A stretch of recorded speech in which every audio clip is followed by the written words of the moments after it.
tun la sa ding de isa mai na DC area sunga to pa zat mak music tun te khat kite ka dum sam de hen ta te ong ding pan le u chin chiao han ta lo bing ama sa pe na music makai pi DC area music makai tum sia mai na khe tum te hi mai na khe to tum te da bass lead avec pi atum the asute music leader pi pa sia tum te sama sa ko ina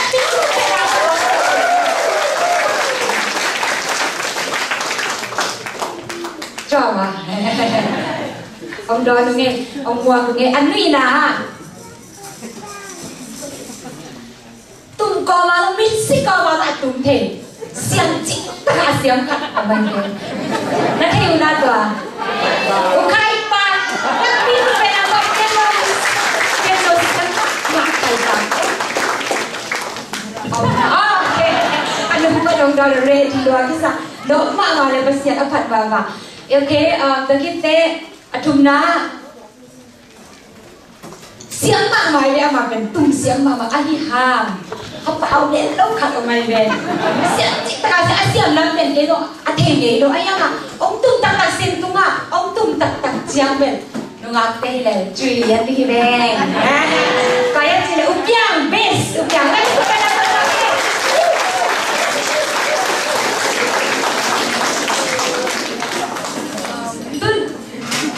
ông tung na sabihin gi ông lại tắm bạn cái đầu bay đây mình ông ấy na khát ông sang bắt sân đi tôi về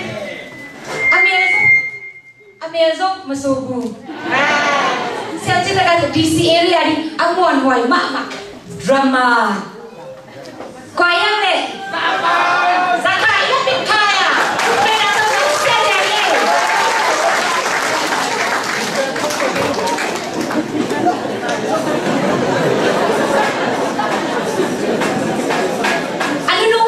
cũng sắp đến về Amel vậy về cái gì Amel là vậy là xem guitar là tụi xem bao rồi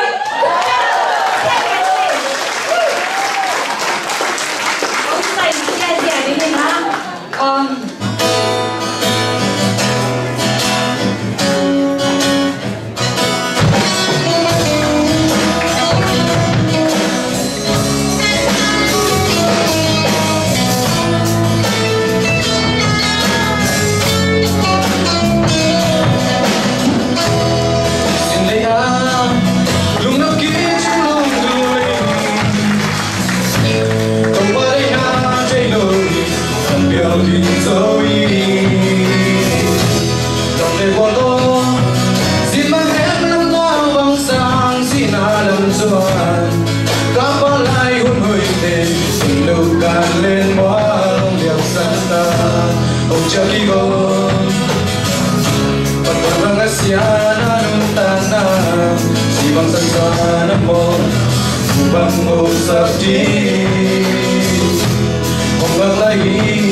Yeah.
lội mò ăn luôn cây ruột hé hông nem đinh đăng là ôm đầu mùa vàng cung ngày loan để nhìn là ly hôn bên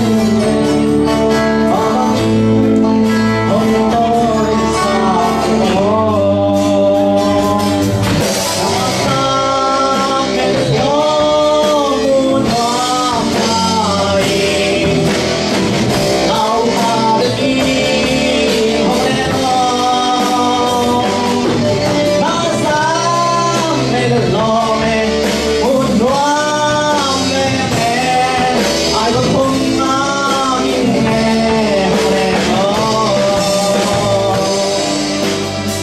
ăn bằng nông yên na xin thu leo đi nhìn phúc kiếp bia hi nghe hồng ra nhìn mò đi dùng yêu na xem na thấy na bằng mà đây kinh có hồn cô bằng cung ngày loan bên đi đã linh hồng bên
nông tha xin thu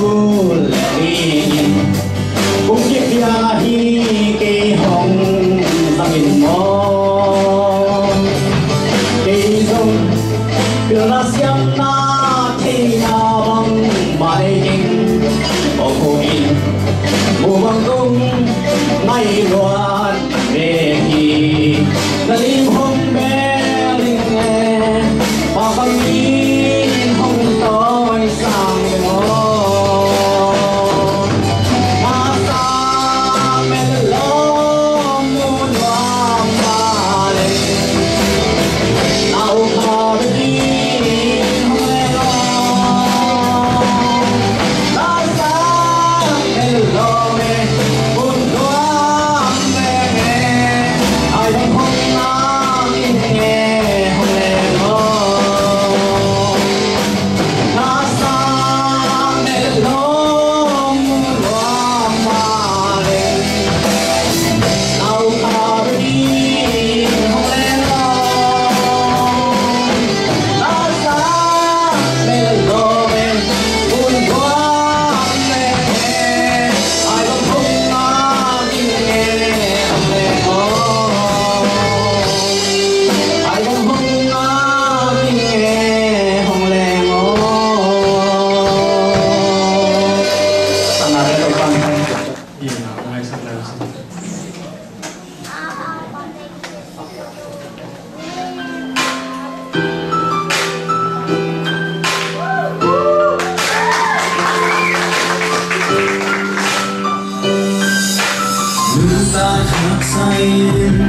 đừng nhìn hoài dù vẫn tay là anh muốn bên sân màu xin anh đồng đần ta ấm hát bao là lý mới ăn kêu sẽ lỗi bằng ta nhớ na khi cần hôn kén ba nào bằng hông ngồi kêu bằng hồn chính hồn kén cũng đi ba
ตัวอามุนยิงเป็น SPMC เชื่อเสดีงตัวอามาอินเด็กเส้นดีนี้ที่ตัวมันที่สิ่งนี้นะลุงดำกงนั่นเองอ่ะอินเด็กพอปีตัวเกี่ยวกับนับปีตักลุงดำมุนที่ปีละสิวัยตามเกณฑ์น้องมิงเน็ตดอนที่กันเลยที่เดียบนาที่กันเลยที่เจ้าอามุนที่กันเลยที่มิวสิกบันเดปันที่กันที่สังเกตเปลวตุยดงโซลายดงมันเข้มเปลวน่วมตะการพอตะการที่บางอาจจะเทดิ้งน้องใบองสับอินเด็กพอปีตัวตัวนี้มันอะไรคนน้องตัวขี้เจียงละเล็กนั่นเองอ่ะมันน้องทั้งสับที่น้องกาลาอาลงตัวเต็มเลยลานิตาเสด็จไปที่น้องน้องจะสับตัวเต็มต้องไปคนน้องมีตัวขี้เจียงมิวสิกลำอ่ะตุ้มพูเล่ลองแต่ที่นี่ถ้าเป็นเราเกณฑ์น้องเกณฑ์มันสาวเลยแต่น้องตุ้มพูเล่ลองแต่มิวสิชันแต่เด็กอ่ะจานในตาวังในสมัยนี้ก็จะมามันในเราจะไหนบ้างพอแล้วเต็มที่เราที่ด้านเปียนั่นเองเราคุณตั้มตีตักเปียอันนี้เชื่อในเชื่อว่าเรามิวสิกแคมเปลเละตุ้มแคมเปลตัวมาลงตัวก็วิ่งตัวเป็นเจียงโอโต้ของเกลมีมาแล้วคัดซิมเละมีมาหม้อนมไปตัวกันเช่นคุณนี่ถ้าลงไปที่เราก็จะสิไว้ที่น้ำใจถึงฟังตัวขอเป็นประเด็นเราเป็นไปดีเลยที่อย่างแบบอย่างโลดีเราเป็นน้องไปอยู่จ้าที่เด็กกับอย่างเราที่ที่ตัวเราตัวน้องนี่ก็เห็นจ้าตัวตาครับตัวนั้นเราเด็กกับเราเด็กแล้วเด็กที่ปัดมาสุดที่อาเข้มเดียวว่าอะไรอยู่ที่ปัดเดียวอะไรเสร็จหมดตั้งไว้ภาษาวันตัวตาสุดที่อะไรอย่างสองดีมากนี่ก็คิดจะเป็นอะไรดีใจลงเกมไรลงตัวที่มาลงโลเล็กสอนสิ่งจะเที่ยวงานเจ้าดัง